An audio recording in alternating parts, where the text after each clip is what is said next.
being comfortable in an uncomfortable position. I think that's been the story of my life. If something doesn't challenge you, it's not gonna change you. Everything, no matter what you do. Human beings do one thing the best, is adapt. Adaptation is in our nature for survival.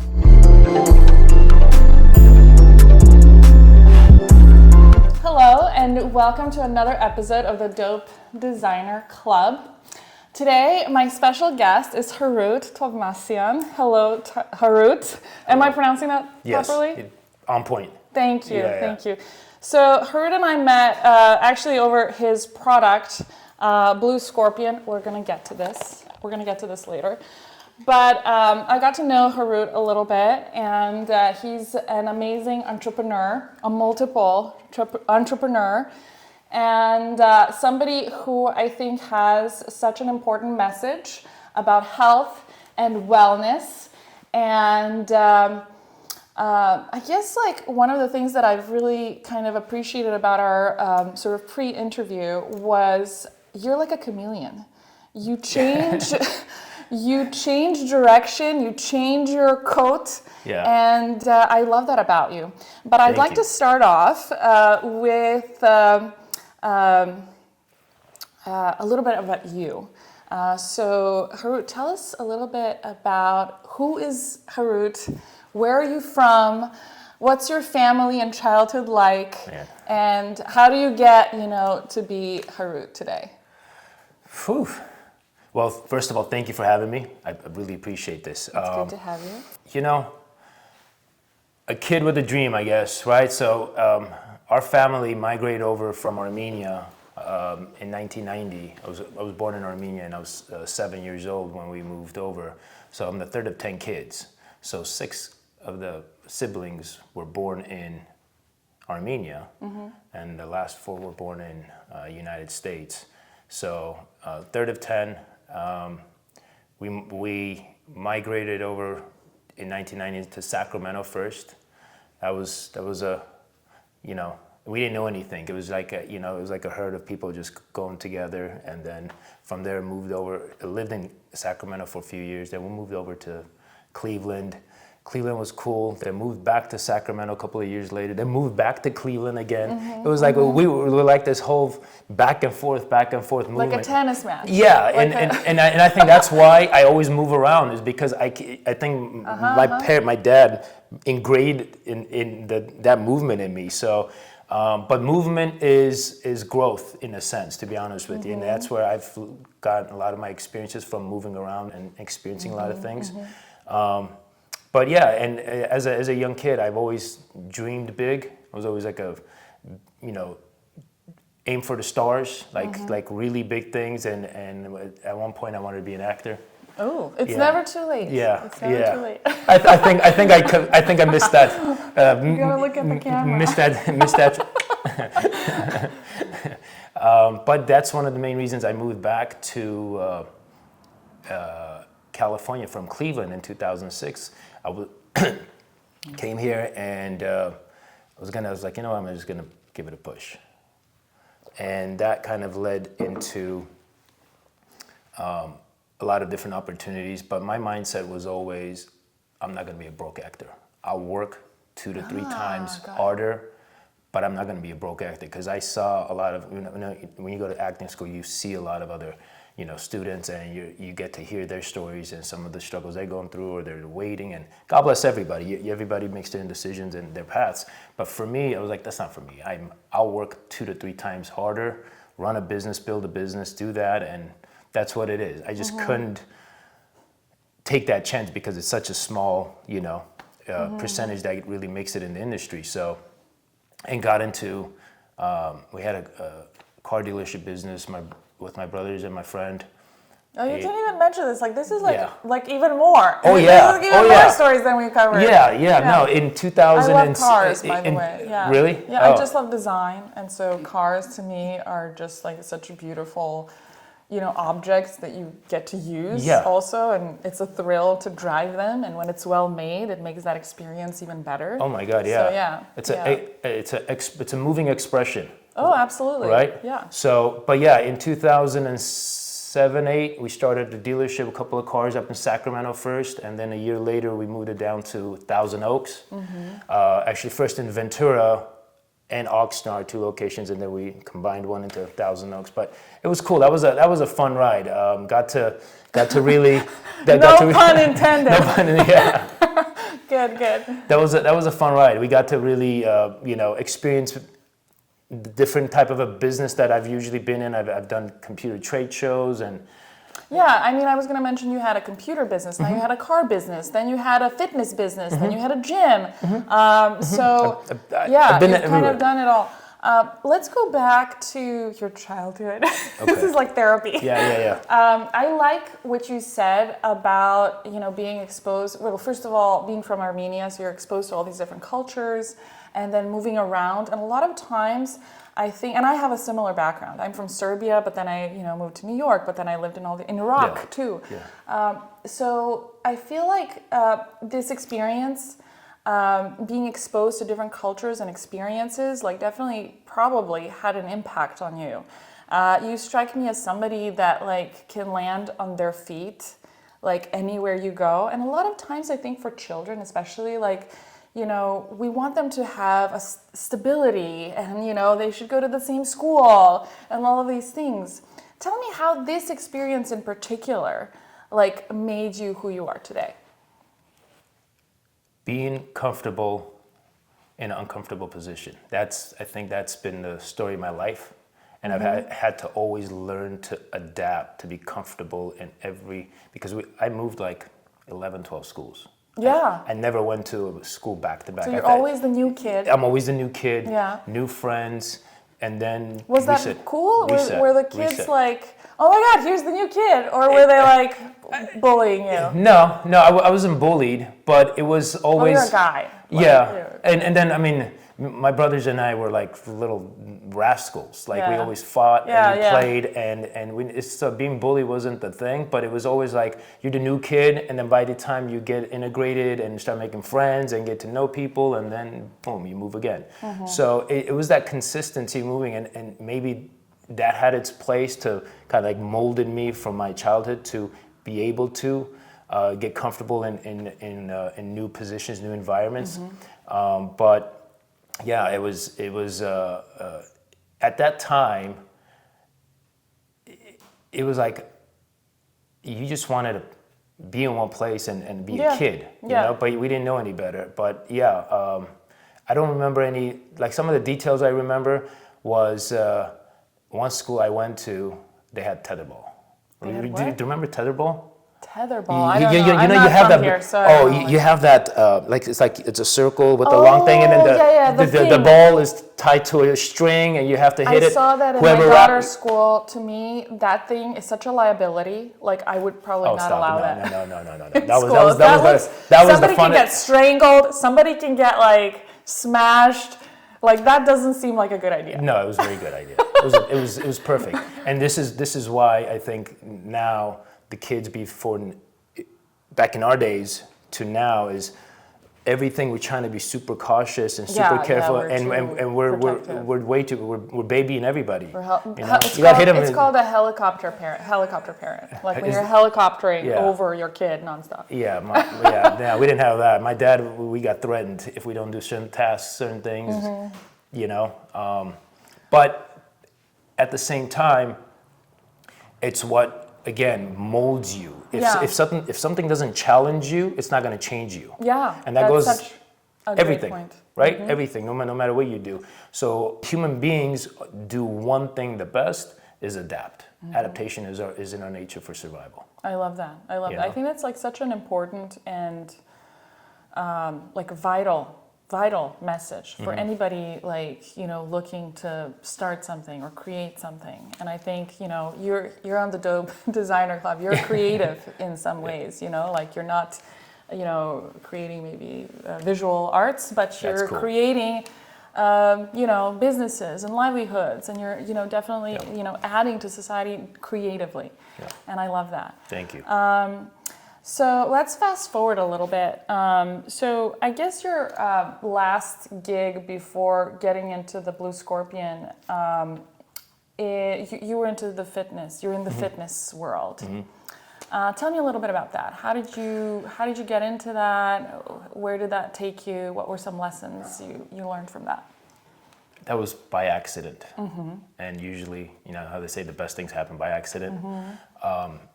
It was the 2008 financial crisis. The car dealership closed. I mean, we were moving 80, 90 cars a month, 50 cars a month. We had a really big size dealership, and then everything shut down. My brother actually a couple of my brothers ended up moving back to Cleveland, Ohio. I was like, I can't go back. I was like, there's no way. There's no way I can go back. So I was like, you know what? I'm gonna figure it out. I kind of like jumped around a little bit to buy myself. I also was a contractor for PG&E for 9 months. So what is that? Pacific Gas and Electric. Oh, up in got it. Bakersfield and up like you know how you have LADWP and right? So you were a contractor for energy savings, changing the gaskets on coolers on the liquor stores and gas stations. So I also did that. Oh. So that was a nice little 9-month run. That's random too. Like completely random. And I was like, but I'm a survivor. I'll figure things out, and we'll get love that. you know. Yeah, of course. That's it. It is what it is. I actually wanted to say, like, what I'm hearing from your childhood and just like generally the way you operate, like you have a lot of like resilience. If you think about it, I think it's an interesting way to be. And I think that comes from, being, from another country and moving around and all of these things. I think a lot of times, especially now, like the younger generation, sorry, Ahnaf, this doesn't apply to you guys. There's a sense of entitlement, oh yeah. With people like, if things don't go my way, like, then a lot of people give up. They give up on their dreams. They give up on like life. Now, is it the kid's fault or is it the parents' fault? Well, I'm not sure, but I think there is a culture. There's this culture of entitlement and being, I guess, like, and I mean, I feel for myself, like, I think I've been incredibly fortunate in life, I'm so grateful, like, with the opportunities that I've been given, where I'm from, who I am, but at the same time, I've had some of those experiences like you. I came to this country when I was like 17 or 18 by myself, and I went to college by myself, and all these different things. And I think not even intentionally, like, I've built up this resilience, so to speak. And like a lot of this stuff goes over my head because it's just the way I operate, like I don't even think of myself and like, oh my God, like, I'm doing all this. But I think this resilience is something that needs to be like fostered, especially with young people, because they are the ones that are going to be the creators of the future, And I think it's wonderful to see that in somebody like you, like how you said, like it's not beneath you to like go and what did you say, like whatever gasket, like fix the gasket, like I don't, like that's like voodoo to me, like I have no idea what that means, but it's like whatever life throws at you, you're gonna like figure it out like a puzzle, and it's fun and it's interesting, and you have this new skill, you know. So I think I have a very commendable. Broad range. Thank you. I have a very broad range of making lemonades. Yes, from lemon. all kinds of lemonades. I've made multiple flavors of lemonades. Yeah, love that. But yeah, I mean, the resiliency. I think it comes back to being embedded when you're young. And having that just enough stimulant where it doesn't break you, but it keeps toughening you up. And that's how, again, everything works in life, fitness, everything. So you just give a lot of just enough stimulant to challenge the body, challenge the mind, and then it puts you in stress, and then you grow from that. And then now you've leveled up. So I don't think that was my dad's intention, but that's how it ended up molding me, and for when the car dealership closed, I went to fitness. In between, I was living in Bakersfield and slanging gaskets. In a sense, gaskets are like the slanging gaskets. This podcast is now about gaskets. So it's basically, how you open your fridge, you have the rubber band. Yes, that's the gasket. Oh, Okay. So that's what I was, I was hooking all the liquor stores and the gas stations up. The free gaskets for everybody. Awesome. Because of energy savings. It was an energy savings program, yeah. Yeah. So that the cool air doesn't leak. Exactly. I get it. Exactly, yeah. I feel so enlightened now, yeah. Awesome. No, So- I love that, yeah. So then when that chapter of my life was over, I got into fitness and I was like, you know what? I'm going to use fitness as my backup plan or my part-time plan and then go into acting. Now I'm going to fully dedicate because I had the business and I was like, now fitness. Look at the camera now. Hey. So. Every time you say acting, you got to do that now. Okay. Okay, cool. With one of the premier, I started my training career at Equinox in Woodland Hills. And I was like, you know what? A lot of industry people work out there. I'm a social person. I'll make relationships. I have an athletic background. I've played soccer, martial arts. I've worked out all my life. I'm good. I'll figure it out. So that was the intention of going there. And I got certified. I buckled down, got certified in a week. Did all the tests. I wouldn't leave my apartment until I had that done, and got hired. I think I got hired on my birthday, if I remember correctly.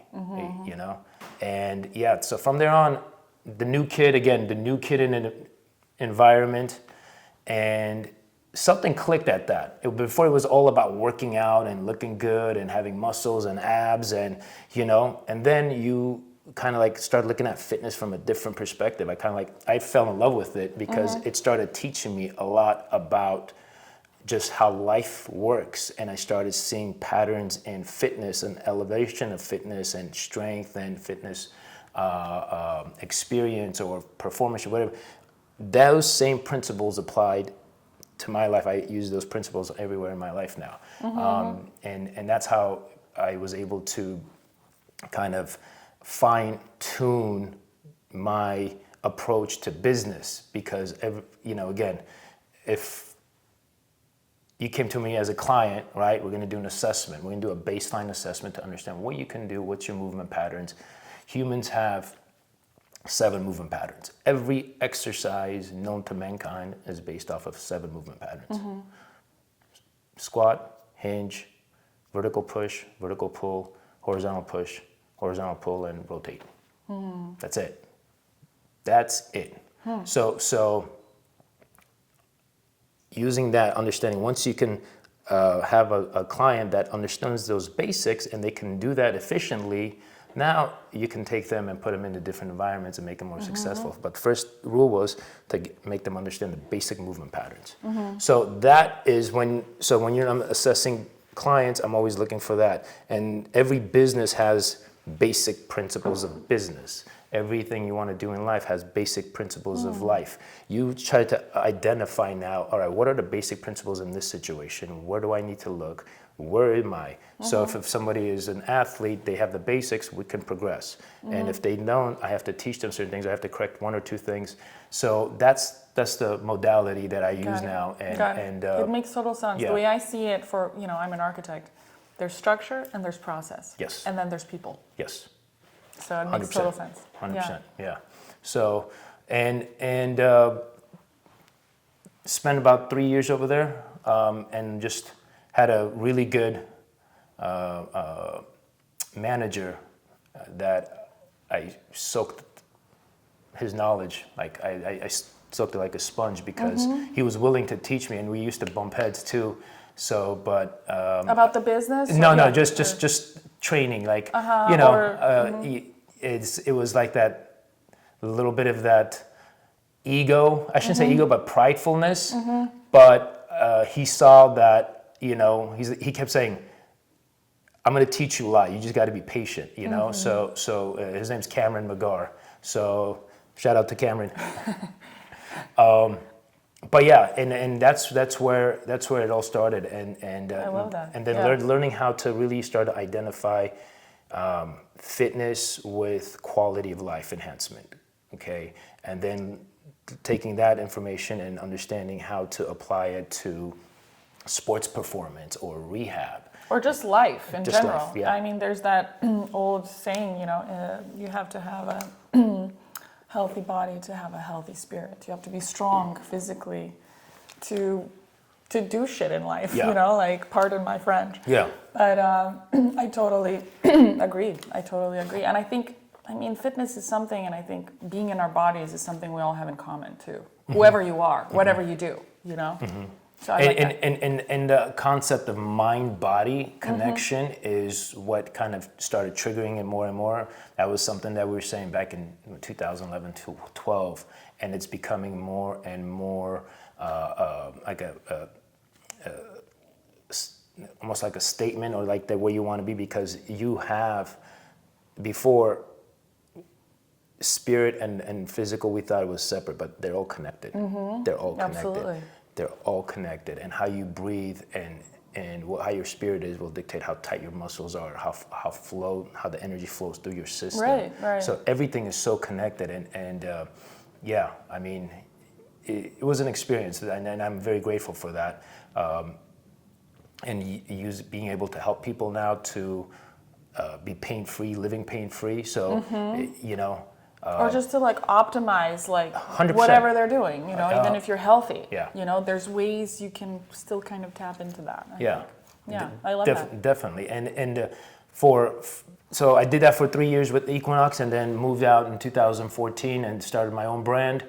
In the whole time I was kind of like concocting my ideas. And in 2015 I opened up my first gym in Woodland Hills, EPX, with former partners, and then it just, from there on, it just skyrocketed. Like I ended up doing a movie with Vigilante. I ended up actually doing a movie with some of the group of friends came together. It was going to be a fun project. It's never too late, man. I think we're going to make a movie now. Right now we have to make a movie. You know? At that time, it was the name of the movie was called Vigilante Diaries. So it was a fun project, supposed to be among friends, you know, Of course, yeah. indie film. And then it started getting a lot of noise, a lot of hype. We had, you know, a good friend of mine, Rampage Jackson, former UFC light heavyweight champion, was in it. Then more noise came, and we brought in Michael Madsen. We brought Michael J. White. My friend Oscar was the main point on doing the whole production.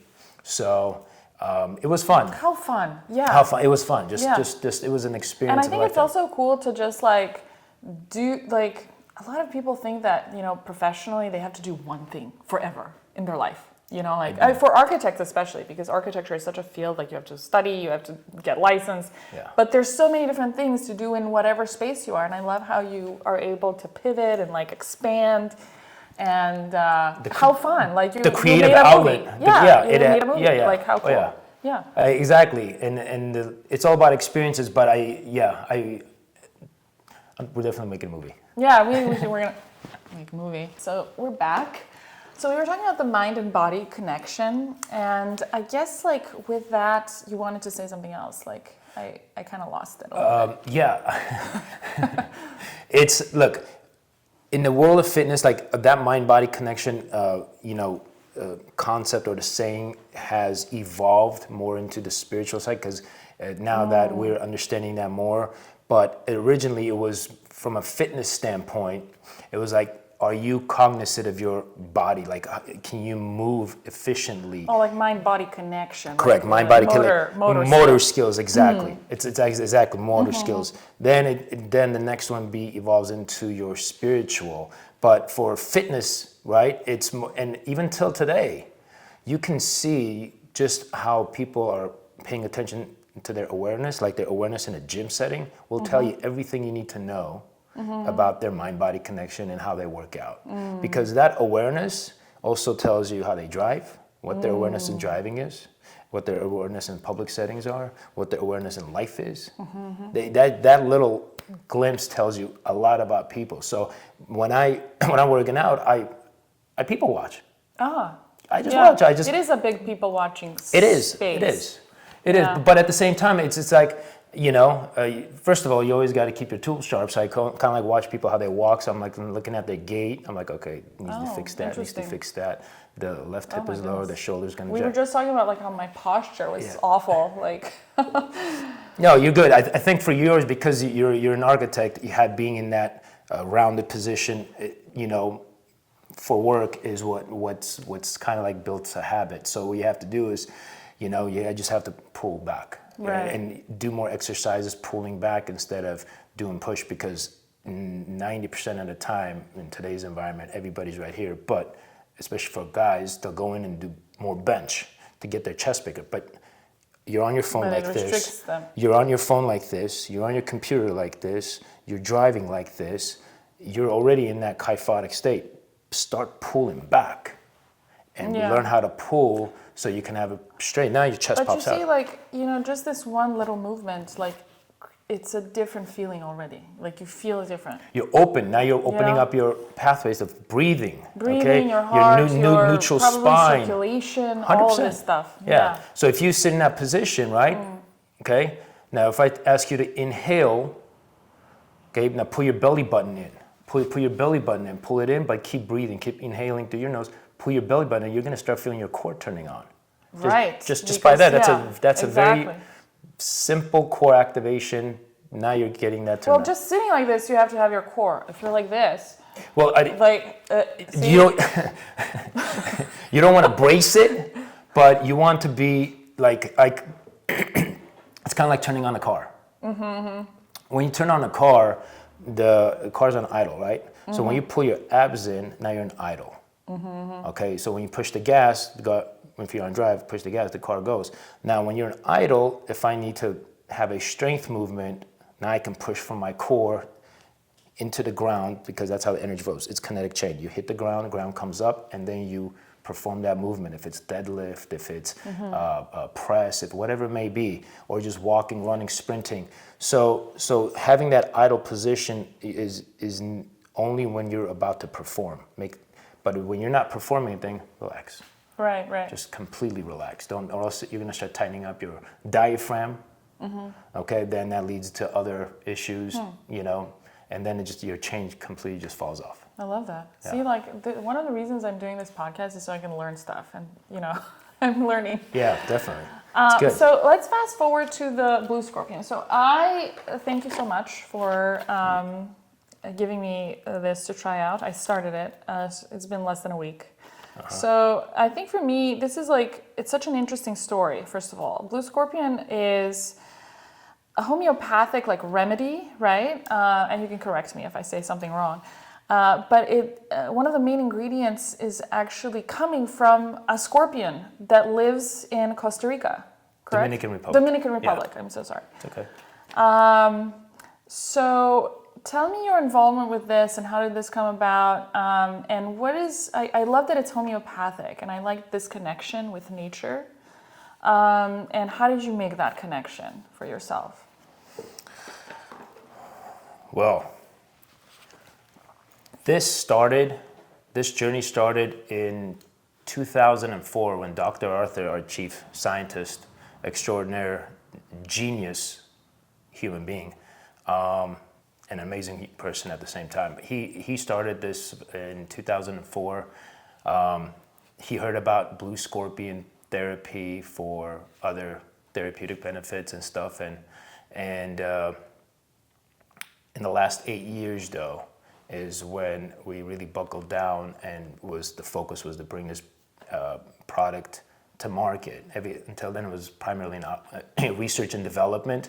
In the last 8 years, with George, who you met, right? That's my business partner. He's the one who introduced me to Blue Scorpion about 3 or so years ago, and I was like, Blue Scorpion Venom. I'm like, what are you talking about?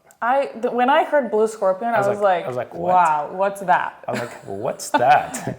And I had just launched a supplement line, or getting ready to. So I was heavily into the longevity, wellness, supplement products. I was tearing everything apart, peptides. I was going through everything to figure out what is the market need right now, and how do I approach it? So something off the wall that comes, Blue Scorpion Venom. So it's kind of like it literally stops you, and you're like, tell me more. right? Because it's so unique. It is unique. It's very unique. And basically, we derived the peptides from the Blue Scorpion Venom. So in the last 3 years was the next phase of bringing this homeopathic product to market. And I mean, you talk about being resilient. Jesus. Yeah, I was going to ask you, what does it take? Whew. I mean, everything it's and then easy, some. Like now, now it's in a box, like, and you have it, but it's like, what does it take to bring something like this, how you say, to market? From like conception, research, development, all packaging, of that, and then there has marketing. to be, those are all the business fundamentals, and then there's an element that you have to sacrifice that you can't. Business owners, entrepreneurs, successful, everybody that you, even including yourself, there's an element that you can't teach. You just go through the gauntlet in a sense, right? You go through it. That's what it takes. The business elements are always the same pretty much. It's the gauntlet you have to go through and be dedicated that no matter what kind of roadblocks coming your way, you're going to figure out a way to get around it or over it. That's what it took. Being resilient, and 8 years to bring this product to market. I like that. It took being that kid again. Yeah. In some ways. 100%. We wouldn't stop. We wouldn't quit. Everybody brought their A game, their efforts to make sure this. It was like literally. It took everything we had to bring this to market, and then some. But now it's here. It is one of the one of a kind product. Where can people get this? Like they can get it on your website, I presume. Yeah, bluescorpion.com. It's first time ever. It's available commercially. Before, Blue Scorpion Venom wasn't available that way. It was like a very specialty, very niche product that you had to know somebody that knew somebody that knew somebody in the Dominican Republic.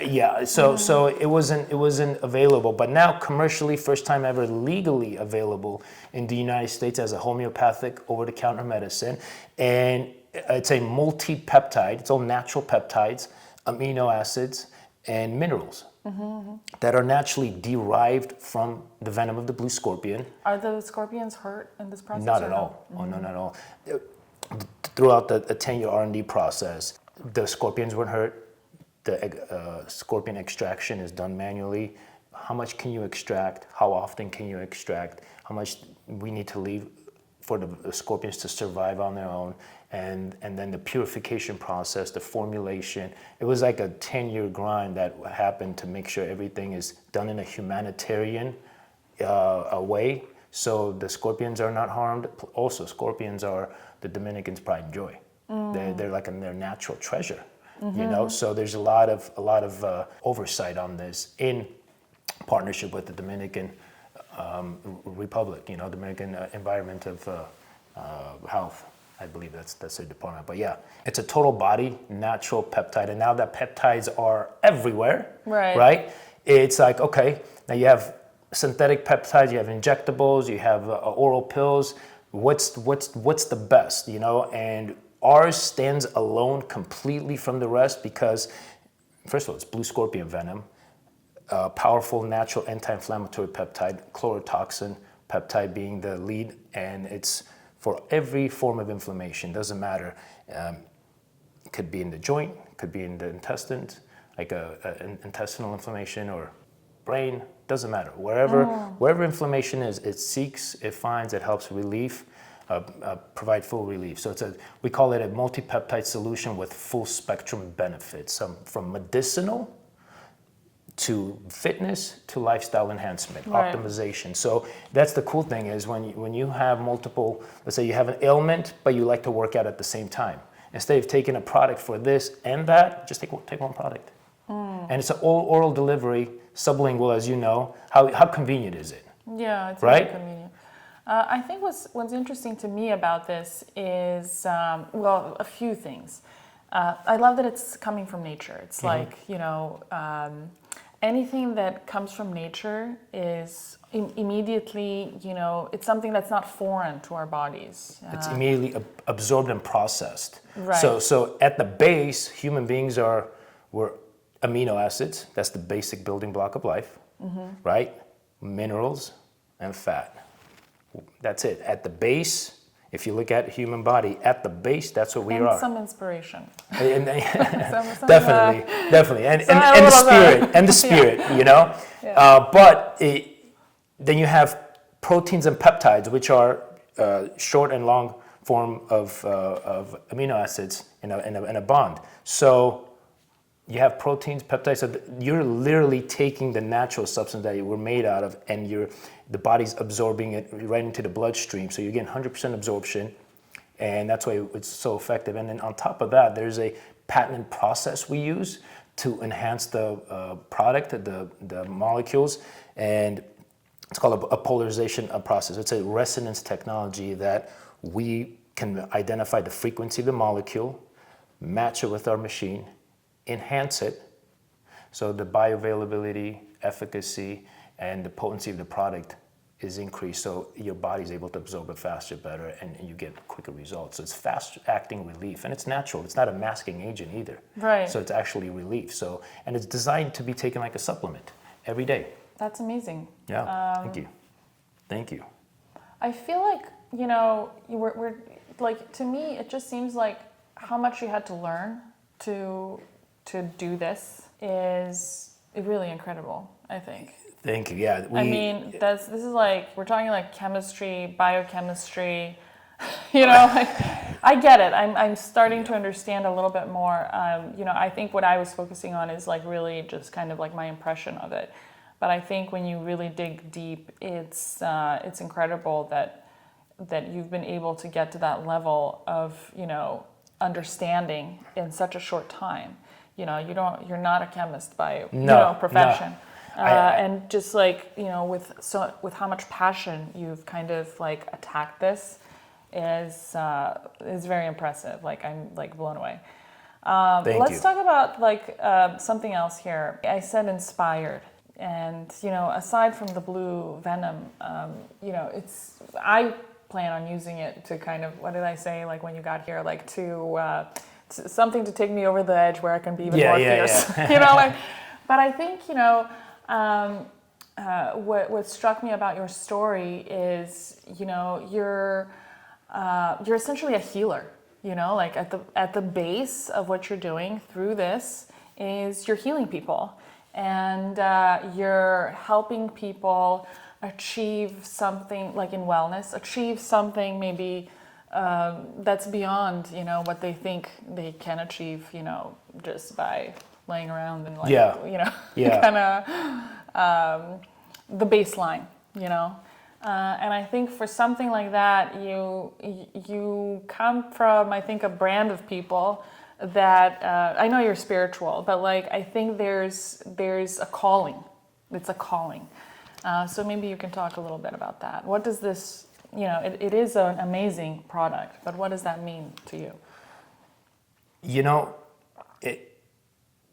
everybody on our team played a significant part in this, and it was a calling for each one. For me, prior to Blue Scorpion, I was helping people, you know, from fitness. I shifted into physical therapy and helping people be pain-free.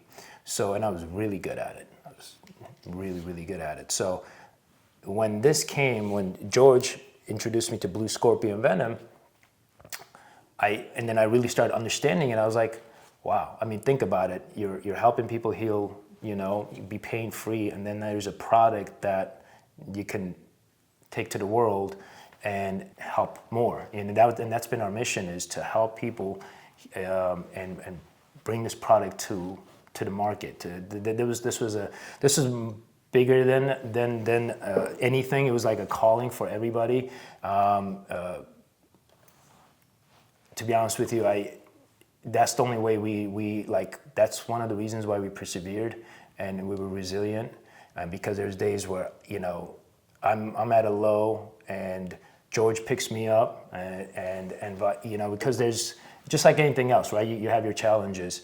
This is something that people needed, to be honest with you, and I think that's That's the only way we looked at it. At the same time, Dr. Arthur had put so much energy and research behind this as well. So he did his part. We came in. We did our part to bring the product to market and get into people's hands. There, you know, everything just kind of like matched up to who we are in our identity.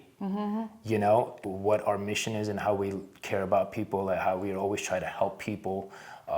And this product is almost like the expansion of that. It's kind of like a reflection of it, you know. So we were able to really focus on that, and that was the mission. Was just because I know what it's done for my parents, like for my mom, my sister especially. They have, you know, chronic inflammatory conditions, and it's changed their life.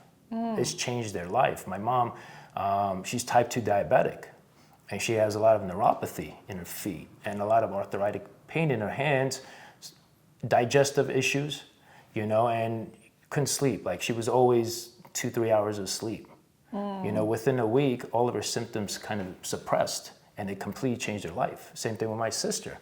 You know, she has a very chronic condition that I didn't even know existed, to be honest with you. PCOS, it's called, you know. So I was like, I thought she just had some acne issues. I was like, hey, take this, because acne, inflammation go hand in hand. And then once I found out what her condition was realistically and how it changed her life. Yeah. Wow.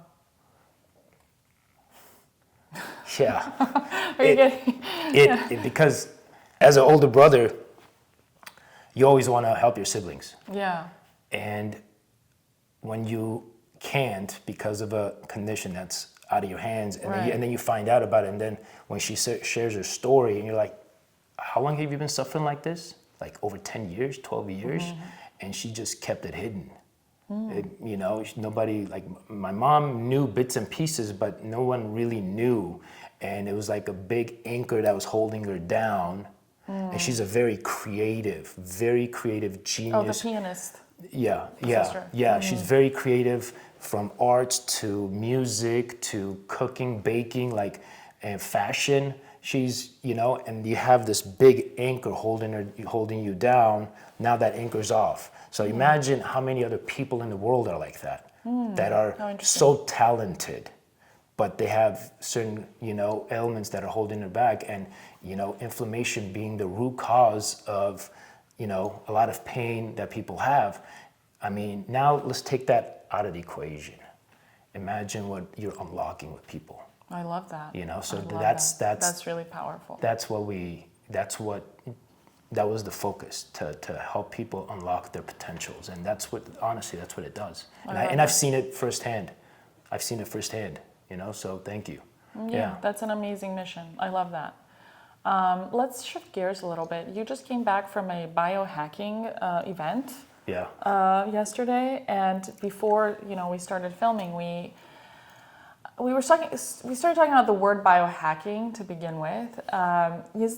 Can you really hack nature, or is it maybe smarter to think about tuning into nature? What's your position on that? Combination of both.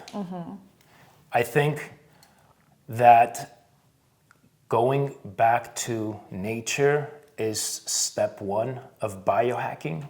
Is just going into the most basic form of nutrition source or supplementation or whatever we're doing, and food primarily.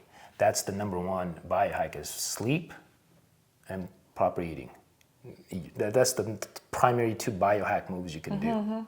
And water. Sleep is actually... Sleep's always going to be your number one. Yeah, sleep is really important. Yeah, if you're not sleeping, I don't care what else you're doing, it doesn't matter. You need sleep. And that's the only way the body can regenerate, heal itself, or recover. So, and that's something a lot in fitness that also happened, was recovery. Before it was all about performance. Now it's recovery, because growth happens in recovery. Right. Yeah, I think we mentally have to get there. I'm still in the performance sort of. Keep taking Venom, it'll help. But I think that's also a metaphor, performance versus recovery. Like I think in life too, we think that our results come from like aimlessly being active in whatever or working or all these things, but it's actually in the release that we see results. But to answer your question, and then we have science that we can dive into and then take the biohacking to the next level, which is optimization. And that's what it is. It's just optimization. Right. So longevity, regenerative, everyone wants to optimize and live a higher quality of life. And in basic form, that's what it is. It's just quality of life as we age. So that's what biohacking is. At a certain age, you can biohack to improve performance, but more or less it's quality of life and healthy living, and everything is a vertical built onto the three principles of sleep, food, and clean water. That's pretty much it. Love that. Yeah. All right. So for the end, I love asking this question. What is something that you're really excited about? That's either coming up or in your life that's happening or whatever you want. But what are you excited about?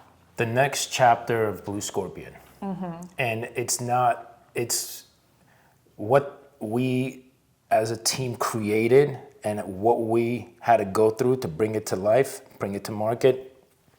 We want to see how it's going to start changing people's lives.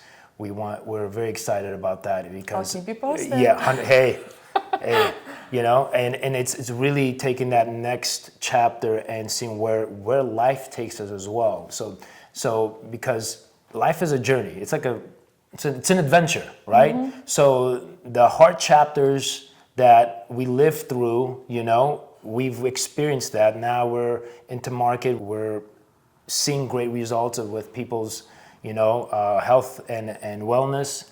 So it's like, where does this go? And when you have innovation, and that's always exciting, right?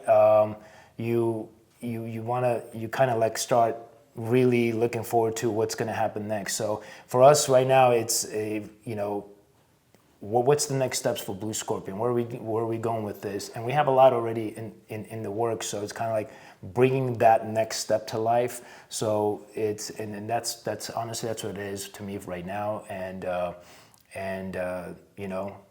going back to living life, because all of us, not just me, but we kind of had to sacrifice a lot and put focus on this project. That's why like everybody's heart and soul and piece of everybody's in Blue Scorpion is because everybody gave their life to this project to bring it to life. So, and it's kind of like now that we can start. You can enjoy it a little. Pull back a little bit, enjoy it, and that's the. I'm just like so impressed with like the passion that you bring to this, and I saw some of your reels, like how you love sharing your story, and I think it's just very inspiring. I think you've done such a major service, to all of us, who are interested in bettering our health and helping our families heal.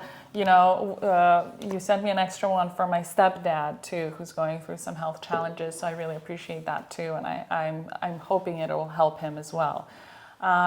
Thank you so much, Harut. You're welcome. It was Thank so you. lovely having you here and having you share your amazing story with all of us. And hopefully we can do this again some other time, maybe in Miami. Who knows? Hey. Who knows? Come down. Our next movie. So thank you. Thank you, my pleasure, and thank you for having me. This was fun. Thank you for giving me the opportunity to, share our story. Thank you.